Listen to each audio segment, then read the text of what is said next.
thank you for joining us. Well, I say us, me, and coming on to Metalhead's podcast. Oh my How are gosh. you? Yeah. How are you? I'm great. Thank you so much for having me. I'm really honestly just I'm so flattered whenever somebody asks me to do something like this because I'm just a person on the internet who talks about metal. But I really truly appreciate it. You've had some amazing guests on here, so I'm honored. Thank you for having me.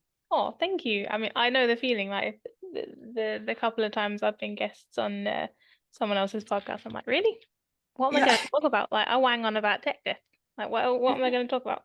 But yeah, thank you for joining me. And basically, for those who don't know who you are, could you give us a little explanation of who you are and how you're involved in like the online metal scene? Yeah, absolutely. So my name is Hope. I am based in Vancouver, British Columbia, Canada. Also known as at SpaceWandress on Twitter or X if you're one of those dorks who call it X now. Fuck that. Fuck that. Right. Yeah, no, I'm just somebody who really enjoys talking about metal. Ultimately, I do some writing here and there, like album reviews and stuff with No Clean Singing, which has been so fun and such an honor.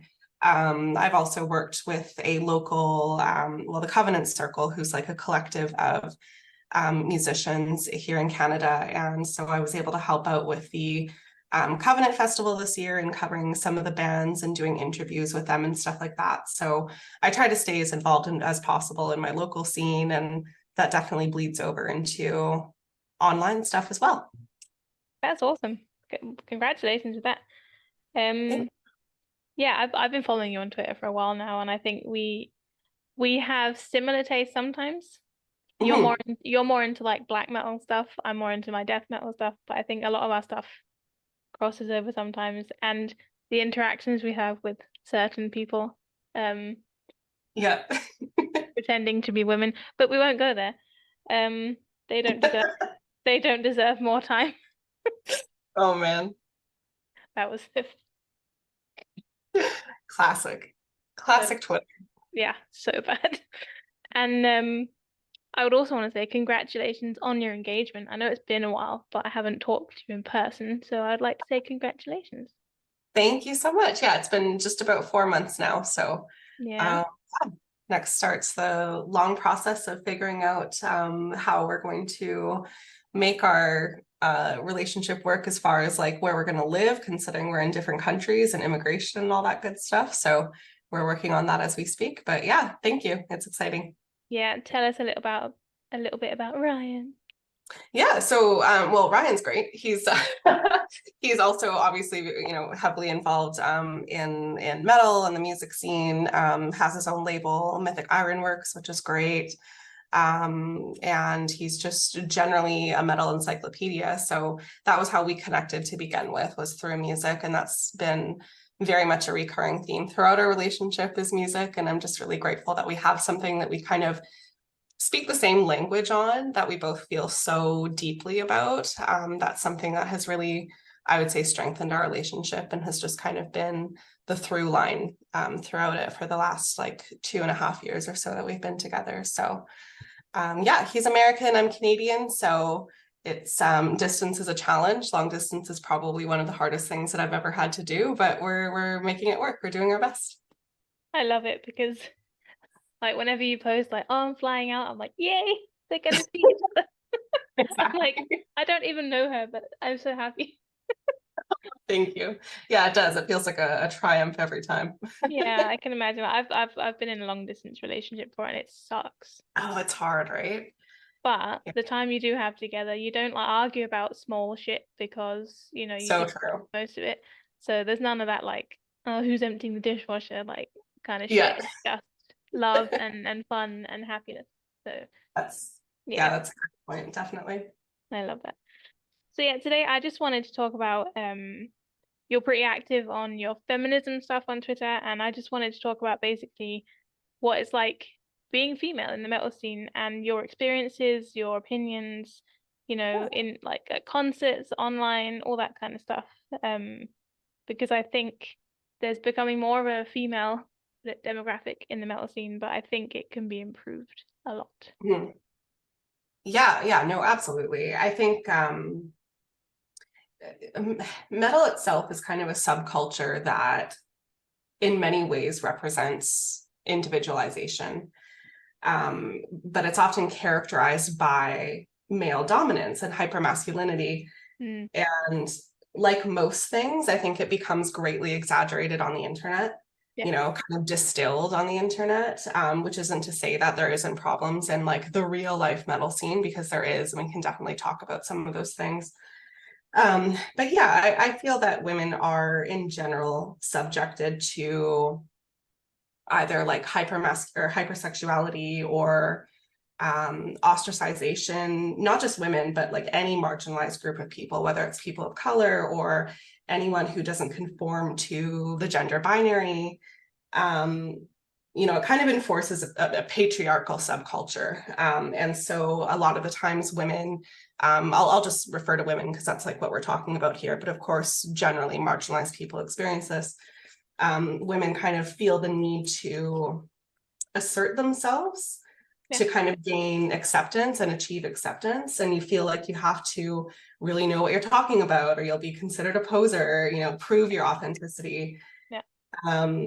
And so, yeah, that's definitely something that is prevalent. And I think that there's also kind of a tendency among metalheads to like pretend like it doesn't happen or to deny the discrimination of women, even when presented with like very sexist lyrics or bands that like are entirely upheld by talking about violence against women and things like that. So it is a problem, and it does us no good not to talk about it. So I'm definitely happy to open that conversation.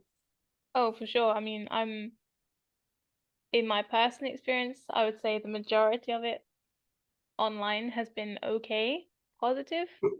However, I still get that sort of vibe of like whenever I post an album recommendation, or I'll just be talking about anything metal related, and I get that kind of attitude from guys of like, "Oh, well done, aren't you Right. good? Right? Oh, you're so clever listening to big scary metal, aren't you good?"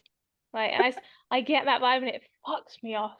Like, I get so annoyed, and I'm not the kind of person to sit and like argue with people on the internet unless I really think it's gonna do something. But Yeah.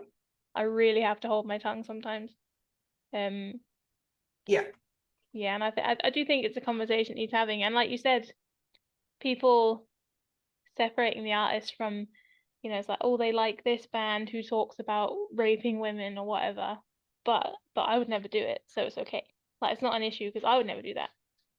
But I'm happily going to promote and support this band who clearly doesn't give a fuck. Um, how do you feel about that?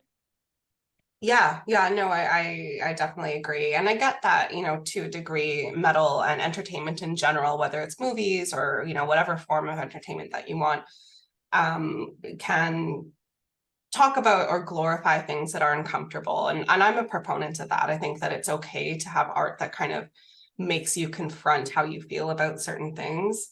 Yeah. But when it's perpetuating very real problems like violence against women, you know, for instance, I think that's something that is really kind of a slippery slope. And I think it's just not fair to say that that's something that women don't experience in the metal subculture in general.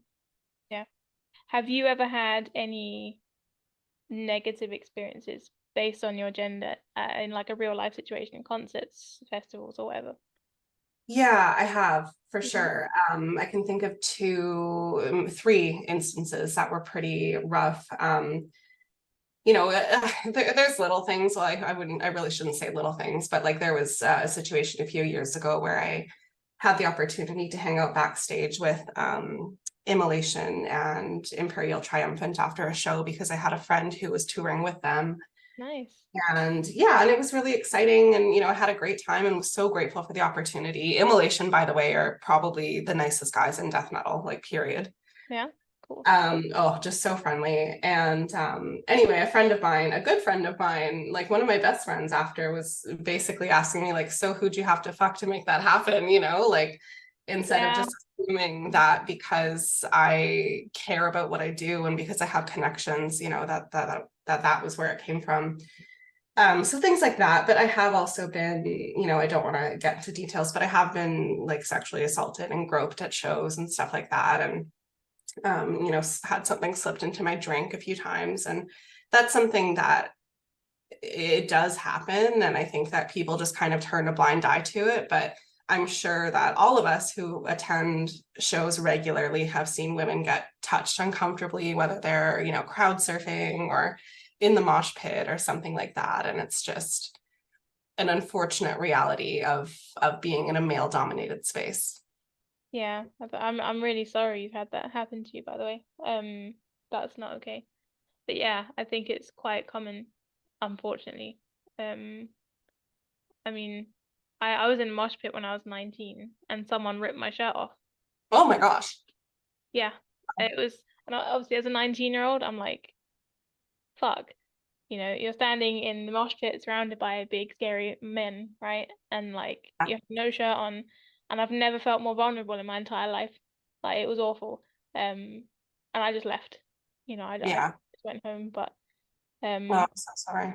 I don't know if the guy meant to do it or if he was just like, but I didn't really stay around to find out. So I literally like ran away. But it is it was really scary, and I've never been in a mosh pit since. And Oh wow. I'm 31 years old. Like Yeah. it really it kind of shook me a little bit. Oh, Um, definitely. Yeah, no, I got that. And again, I'm really sorry to hear that.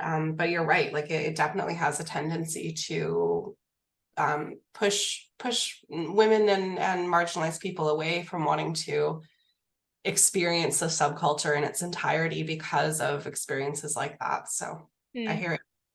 And I've been backstage at shows either for work or either because I know someone in the band and we just hang out. Like especially if they're coming here to Copenhagen, like Mhm. we will hang out and I get to come backstage.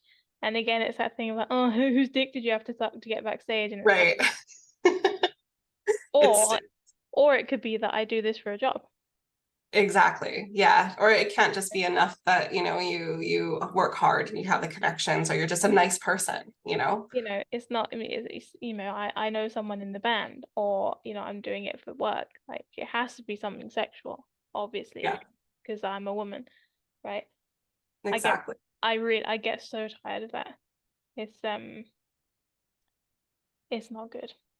Yeah, it's interesting. I think that there's some assumptions that like women who listen to metal are doing it to like lure male attention, Mm. or they're like they have to be sexually involved with some guy. It can't just be enough that they enjoy it. So yeah. That's the thing. And even, I won't say the bands that I was hanging out with, but the last time I went backstage at a concert, they were really friendly. Like, none of them Mhm. were creepy or anything, really cool guys. But there was that sort of like, I kind of got left out of the conversation a bit, even though we were sitting talking. I was the Mm, only woman there, and I was sitting drinking beer with them, and they were talking about, I can't remember, like Slayer or something, and they weren't like including me in the conversation, as if they're just assuming like I don't have much to say yeah. because I'm female, and I really had to like push myself into the conversation, and it just kind of felt a bit. It gets to a point where it feels a bit awkward because I feel like I'm like overcompensating. So Totally. Totally. Yeah. just No, I not get exactly what you mean.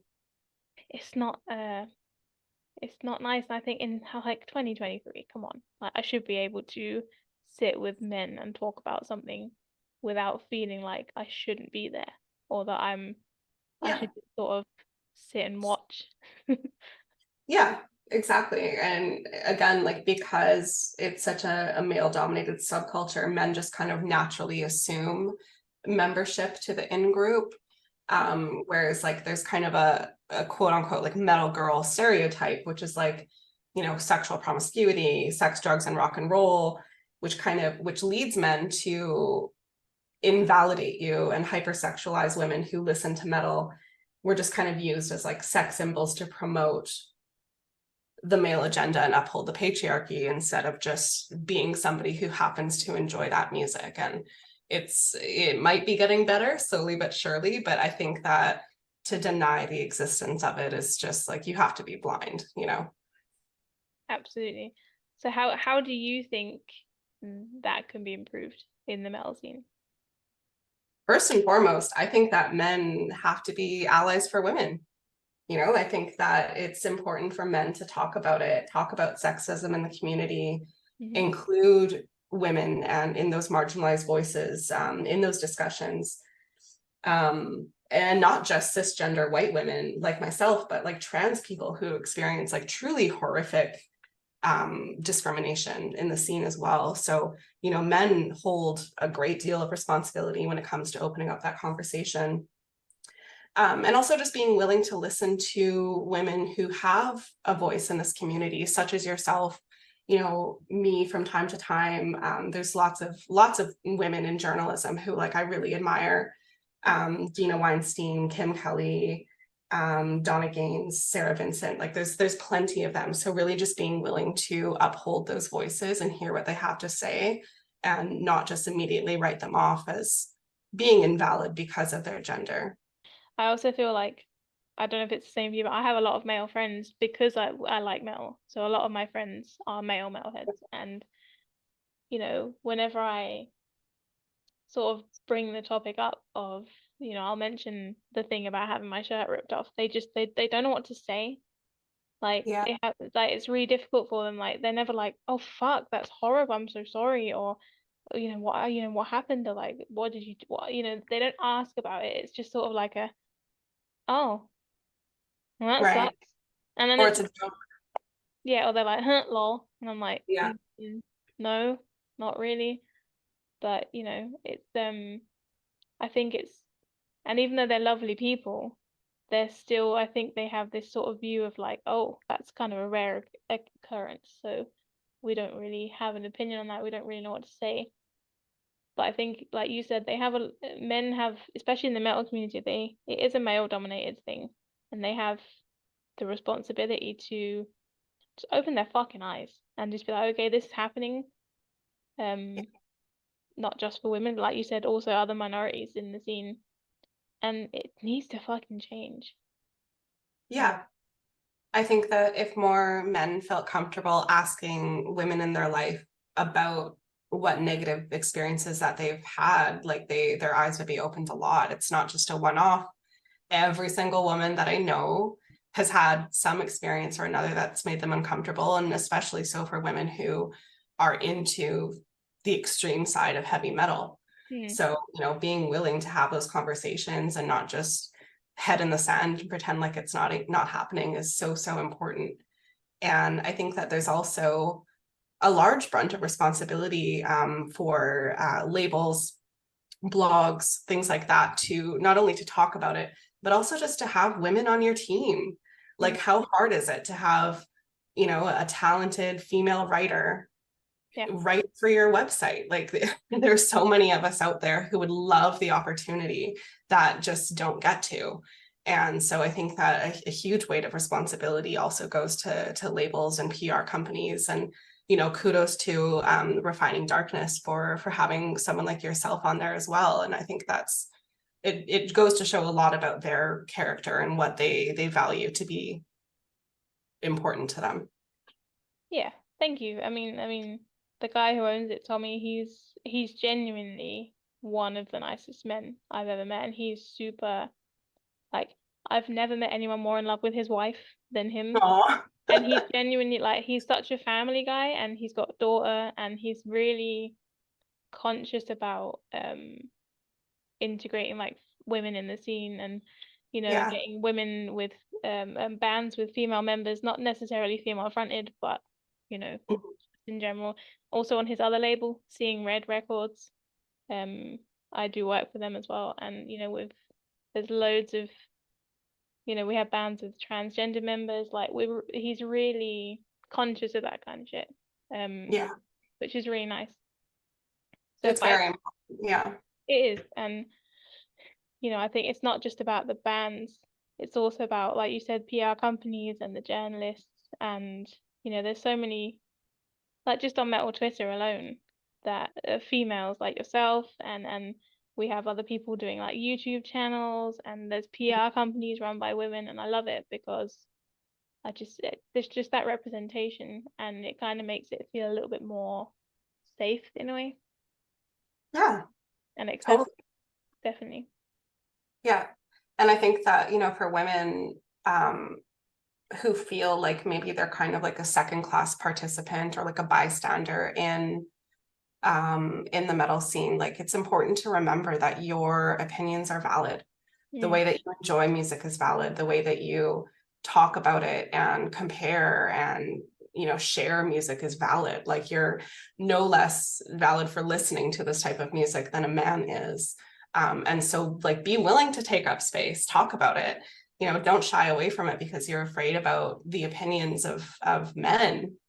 We need to push our way in there sometimes, and that's okay. They can handle it. Yeah, they're big boys. They can deal with it. Exactly. That's what I've learned is like I don't give a fuck. I say Yeah, it. I have my views. I post the music I like in the way I like. Um, and that's just if they, I generally get good feedback and just positivity and niceness, but the good. ones who don't like it, well, Yeah, fuck yourself. I don't care. exactly. Fuck them. Yeah. So I wanted to ask, what got you into extreme metal in the first place? Oh, okay. Yeah, that's a fun one. So I was raised as a Jehovah's Witness. So naturally, being raised in a very fundamentalist Christian environment, like heavier music was not really something that I was privy to.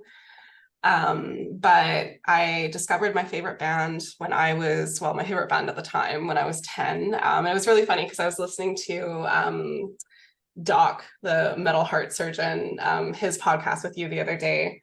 Yeah. And he was talking about how the first CD that he bought was Green Day's Dookie, and same. So Green Day was my kind of introduction into like the heavier subculture of music. Not that it's metal or metal adjacent, but that's where I started at a very young age. Mhm. Kind of hid that from my parents, again, just being the way that I was raised.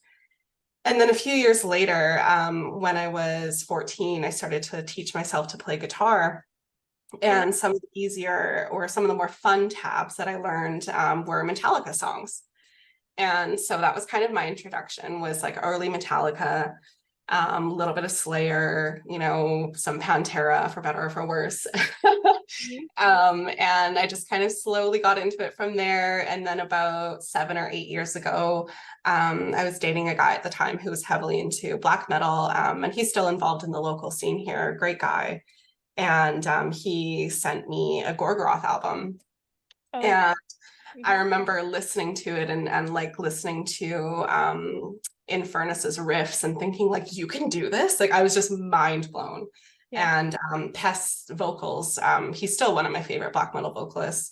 Hot as well, but Pest at the time just like really blew me away, and just kind of um, hearing music expressed so darkly, and at that time in my life I was like leaving the religion that I grew up in, and Mhm. so attaching myself to something that was very blasphemous was very attractive to me. I love So it. I love it. yeah, so I kind of like took it and ran, and it's just been nonstop from there. I have a very addictive personality. I'm the type of person who like, it's not enough for me to like watch a movie. I'll have to sit down and read every Wikipedia article associated to it after. So that's how I am with music too. Like I'm very thorough. Metal Archives is bookmarked on my phone, and I'm just constantly looking at it throughout the day. So Mhm. I'm always learning. That's amazing. You're an actual nerd. I love that. I am. I'm It's such a nerd. brilliant. It's the only way to be. I love it.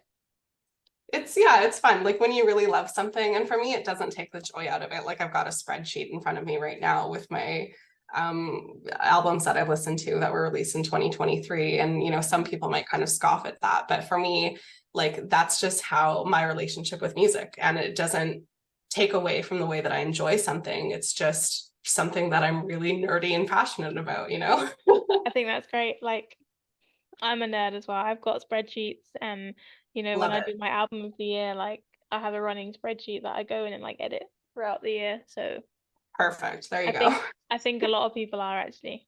Um, Yeah, yeah. exactly. It's kind of funny. I think that metal tends to attract people who take this kind of thing very, very seriously Mm, in comparison to other genres. So it's nice to know you're the same. absolutely. And whenever I speak to people, I'm like, yeah, I've got a spreadsheet. They're like, oh, Me too. I'm like, Yes. you're my pupil. I love it. It's so great. Yeah, so I wanted to ask you about that because I remember a tweet you posted about being raised as a Jehovah's Witness, and Mhm. so I thought to myself, like, how does someone who's raised in that environment then get into metal music? But you're not the first person who I've interviewed or been spoken to who was raised in that religion, who's then Oh, gone there you on go. to become either a fan or a musician um of extreme metal. I just think that's really interesting. Yeah. Yeah. Yeah, it is. It's kind of our own little rebellion, if you will. I love that because you've got groups like you who are just rebelling against that kind of environment. And then there's people like me who like I grew up with it. Like my parents are both metalheads, so I've had it from day one. Oh, Um, cool. like it just they used to play me Motorhead as a baby to get me to sleep. You know, it's like Oh, I've love that. literally had it from day one, and it's just it feels natural to me. And And so you're a mom. How do you associate that with your relationship with your kids now? Are they into metal as well? they have no choice. It's my house. No, they. I mean, obviously, as much as I love metal, my kids are 2 and 5, so I have to be respectful of the fact that I can't be Mhm. blasting them with tech death because Yeah. they're 2 and 5. But my 5-year-old, he's really into like he likes Iron Maiden and Judas Priest and Oh, cool. sort of like heavy metal. He likes it and he dances around it. My little one does too. My heavier stuff, it's all right. My oldest, he's like, Mom, it's noisy. I'm like, all right. Oh, he'll learn. He'll learn. He will then. He has no choice. Um, but I would say they're very open to it because their dad, he doesn't like the extreme stuff that I like, but he's into like rock and stuff as well. So they get it at both houses. So Yeah. it'll come. Oh, They'll learn. yeah. Yeah. But Fun. I have fond memories of like growing up with music, and I really want that to be a part of my kids' upbringing as well. Whether it's metal or not, I just want them to have a good relationship with music in general. Like whatever they find that calms them or makes them happy, whether it's jazz or metal or fucking K-pop, whatever. I'm Yeah, okay with it as long as it's, they have a good relationship with it. I think it's important. totally. And Yeah, music is something that like it really is the only thing that unites everybody, no matter what background you're from. So I'm sure absolutely, that they'll find their way, but it definitely helps to have a little bit of a push. definitely. And obviously their grandparents are metalheads as well, so I'm hopeful. Yeah. I'm Oh, hopeful. that's great. So fun. It's good. Generations of metalheads. Absolutely. So I play a little game with all my guests, and it sounds Yes, like you've listened to some of my episodes, so you know what the game is. I do. Gift or curse. You also know that I have a recurring question. I'm very interested to hear your answer to that, but we'll get to that. Love it. Gift or curse. You're familiar with the rules, but if anyone listening, I'm gonna ask Hope 5 things one at a time, and she has to tell me whether she thinks that thing is a gift for the world or a curse upon the world. It's very simple. So we'll start off with number one, which is outdoor festivals, gift or curse. I'm a fan. I would say gift, as long as the weather's good, which I've never had the unfortunate experience of attending a metal fest without great weather. But some of the best memories that I have are at outdoor fests, like Hell's Heroes this year, Hmm. seeing Pagan Altar with the Texas sun slowly coming down. And it was just magic, absolutely magic. So I'm a fan. I just don't love huge crowds. Like I could never picture myself going to like walk in Mm, things like that. As prolific and as cool as they are to experience, I like my creature comforts. So provided that there's creature comforts around, I'm gonna have a good time. So overall, I would say gift. cool. See, you're not as much of a princess as I am. Are you a curse? Fuck yeah. Like the idea of being muddy and dirty and surrounded by drunk people and Yeah, there's no like sanitation. Like I can't just have a shower. Like that in itself, I yeah. can't. And then the fact that I have to sleep in a tent, fuck no. You could not Yeah, pay see, me enough. I'm with you there. That's the kind of thing that I can't I feel like I might be able to do it, you know, for like 2 days or something like that, but a 3 day fest, I don't know about it. Like I Maybe could do one day because then I can go home and sleep in an actual bed and have a shower. right. I'm not doing multiple days getting sunburnt and like pissing in a bucket. Do you know what I mean? It's Yeah. it's just really and everyone tries to convince me, oh, but festivals are good value for money because there's all the bands and you're just like, yeah, but it's dirty. One of my friends Totally. like, oh, you're such a fucking princess. I'm like, wow, that's No, just I think it's just, you know, certain fests just aren't for me. Like I said, Wacken is definitely one of those fests. Like I can't imagine how crazy that crowd smells on day 3. I'm good. I'll pass. yeah. Oh, just thought of it. So yeah, but you make it sound very romantic, the ones you've been to, and I love that you've had those good experiences. I've been lucky. Yeah. You've not been to a British festival where it just rains for 4 days and everyone's just drowning in mud. Exactly. That might change my mind. Okay, so number 2, pumpkin spice. And I'm not narrowing it down to just the coffee. I mean just the trend of Yeah. any orange becomes pumpkin spice in the month of October. Gift or curse.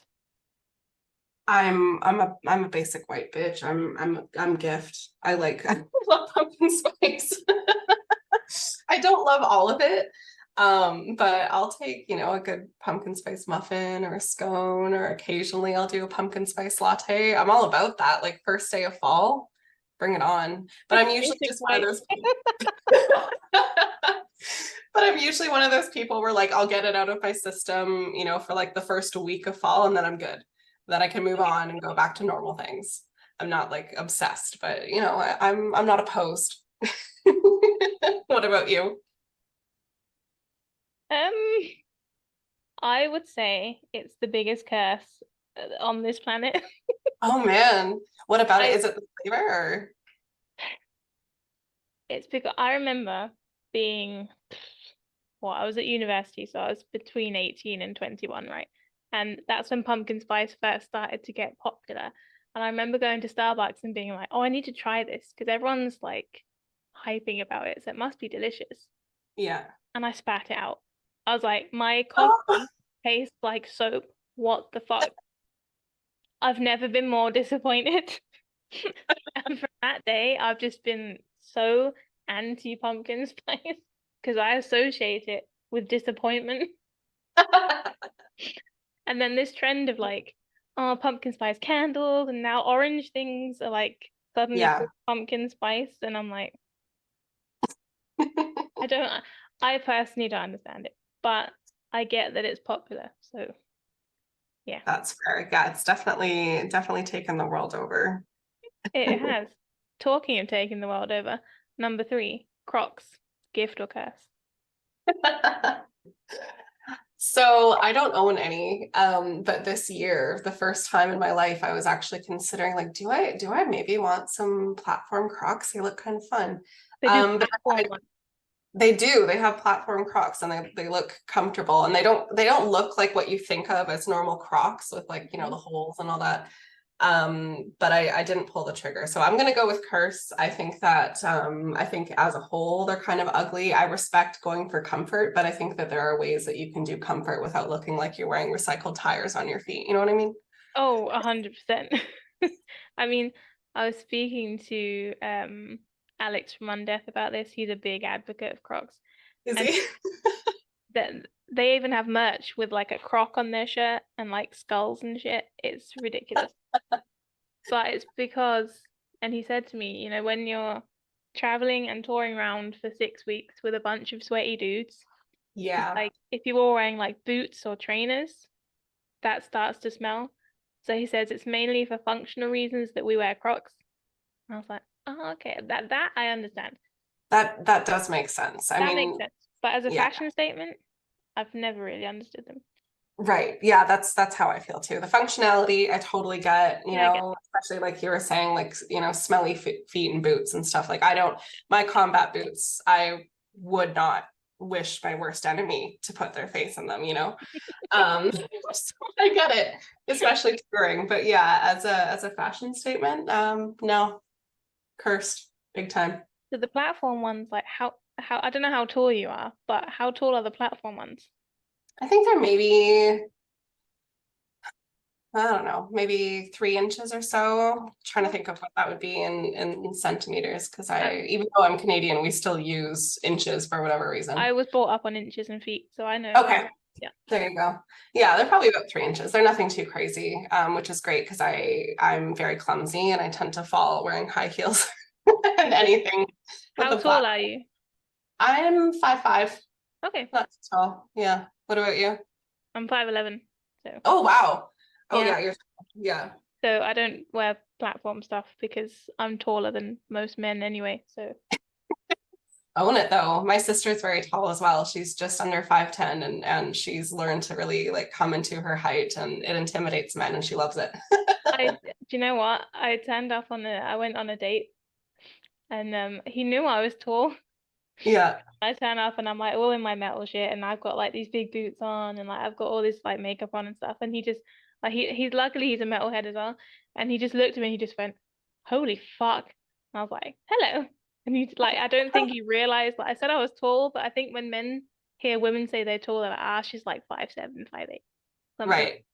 But I turn up and in my boots I'm like 6'2", right? So he was like shocked in a good way, luckily. But I get what Exactly. your sister does. Like it can be intimidating. I get that, but you just have to own it, I guess, because I can't change it. Exactly. I love that.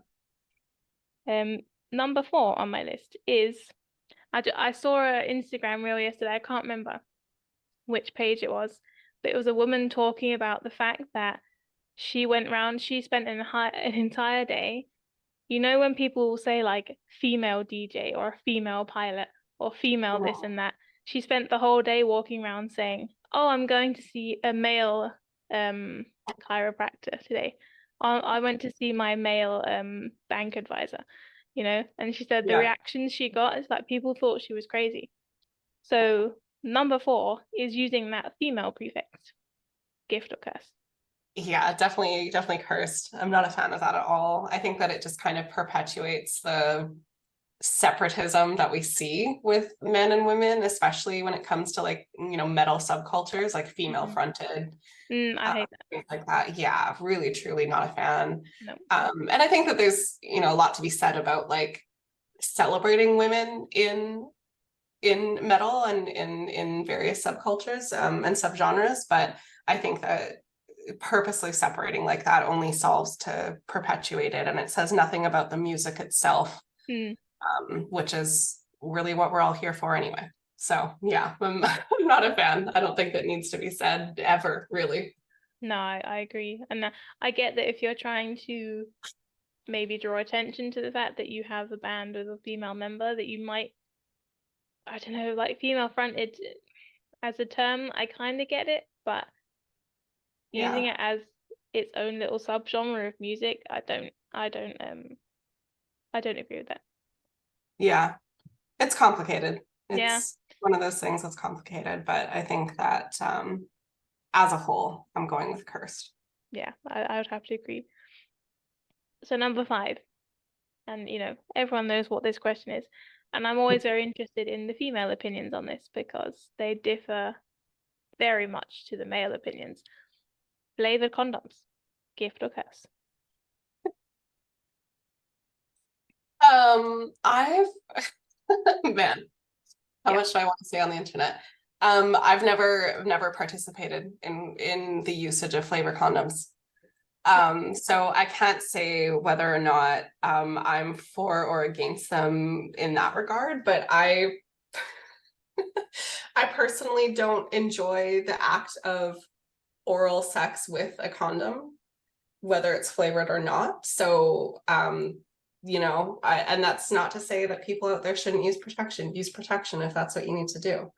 But that's just not usually my vibe. So um gosh.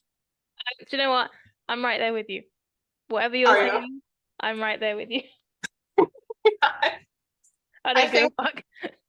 I think people should do what they want to do, and if flavored condoms makes them happy, then go ahead and do it. But I'm just saying whipped cream is probably going to be tastier and more fun anyway. Hell yeah, you're so right. See, this is why I like getting female opinions on this. Because you know what? I've had more male guests than female, and men are always like, oh, gift. That's so funny. I'm like, really? And they're like, well, yeah, I'm not the one sucking it. And I'm like, dude, Exactly. Jesus.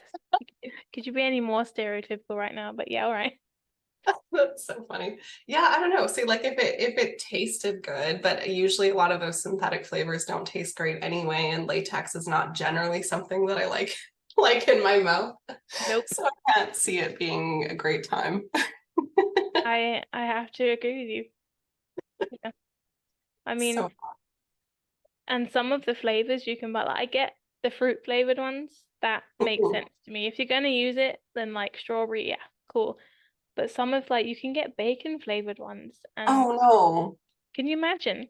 No. I would walk out.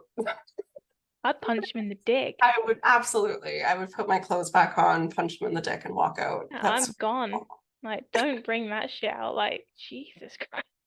The only, I'm gonna say novelty condom that I can get behind. No, I didn't. I meant like that I think is a good idea. I should rephrase that.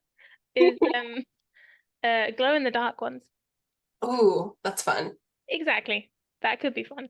And the way they advertised it, they had this marketing scheme with like Star Wars, and they had like two guys, and they used their dicks as lightsabers, which I thought was hilarious. Yeah. That was great. That was really fun. But yeah, the flavored thing, I have to agree with you. I've never tried it, and I don't want to. Yeah.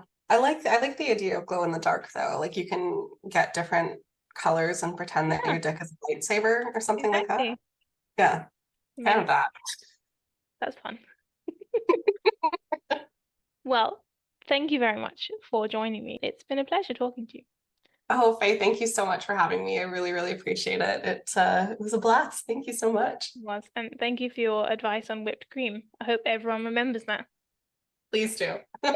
Just make sure you wash after because nobody wants a UTI.